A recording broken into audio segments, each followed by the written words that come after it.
Thanks for joining us on this First Alert Weather Day as we take a look from our Valley Skycam across the Red River Valley into parts of western Minnesota and beautiful Moorhead. And we do have a layer of snow, but notice the snowfall wrapping up for now in the FM areas. This system is starting to dry up a bit and shift out to the east. There's going to be a little bit more additional accumulation in our easternmost counties, but the rest of us should see things quieting down. What was a very volatile and dynamic storm today, it brought tornado warnings south of the Twin Cities on March 10th. That's not the earliest, by the way. March 6th, the earliest Minnesota has ever recorded a tornado on the ground. We had tornado warnings.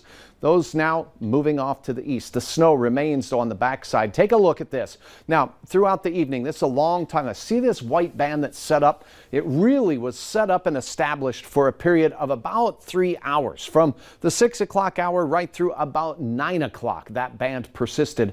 That was the big winning area with snowfall potential. The rest of the area got a dose as it moved north, but it moved north, set up on Fargo's Kitchen here just off to the east. So we'll see wide-ranging snowfall amounts measured about 1.5 inches here in the FM area right at Valley News Live. But as you go into places like Glendon and Hawley, those amounts are likely to go up. As you go south towards Oxbow and into northern Richland County, those amounts will likely go up. That's where the snow was the most persistent. Now, heading into the evening hours, here's a look at scan after scan, the Doppler radar keeping track of the heaviest area of precipitation with Hutch's circled area there, and it lined up pretty well with what we were talking about earlier this evening during the early evening swing of shows. Now this is separated into 3 separate bands of snow that are each, well, weakening a little bit and drying out. No more do we have the real deep blues and the whites. Fargo, though, still seeing some snow down towards Kindred and Colfax. Another band out near Enderlin. Heading into the Lisbon area, some continued snow there. Now, where we're going to continue to see some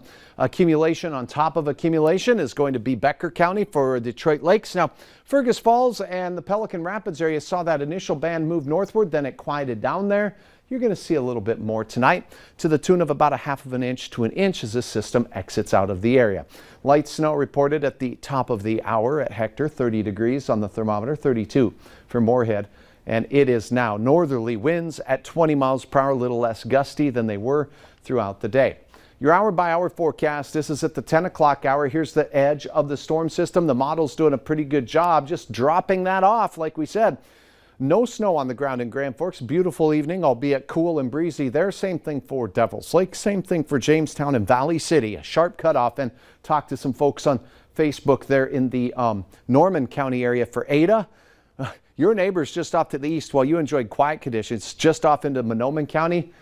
A lot of snow fell. All right, the snow will continue to wrap its way out. And I pause this in the 1 o'clock in the morning hour as it's finally exiting the FM area. So we could get a little bit more, maybe 1/4 inch in the Fargo-Moorhead area, but our eastern neighbors in Clay County and on into Becker, Otter Tail, and Wilkin counties, they'll see an additional 1/2 inch to an inch for sure as we go through the early overnight hours. Then the rest of the night, cool. We start our day in the upper 20s to around 30 degrees. We'll have breezy northwest and westerly winds tomorrow, but nothing too gusty at around 15 miles per hour through the first half of the day.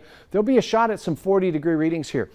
I want to point out models don't necessarily do a great job with where the snow fell and how much of it there is, but snow plays a big role in how warm we're going to get. So fresh snow on the ground in many of these places just off to the east and south of Fargo, up into Monoman County in the Bagley area.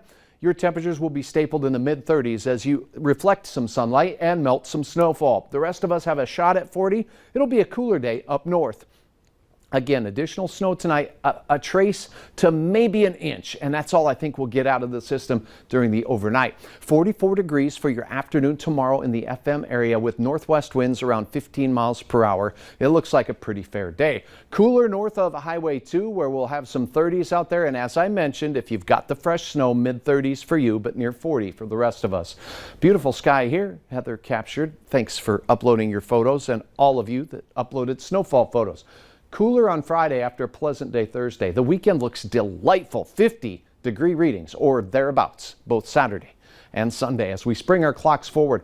And good news, Andrew, we have dropped the first alert weather day for Monday. That storm system looks to stay south, and I'm okay with that. Yeah, me too. A lot of people are. Thank you, Hutch. You bet. Up next, meet the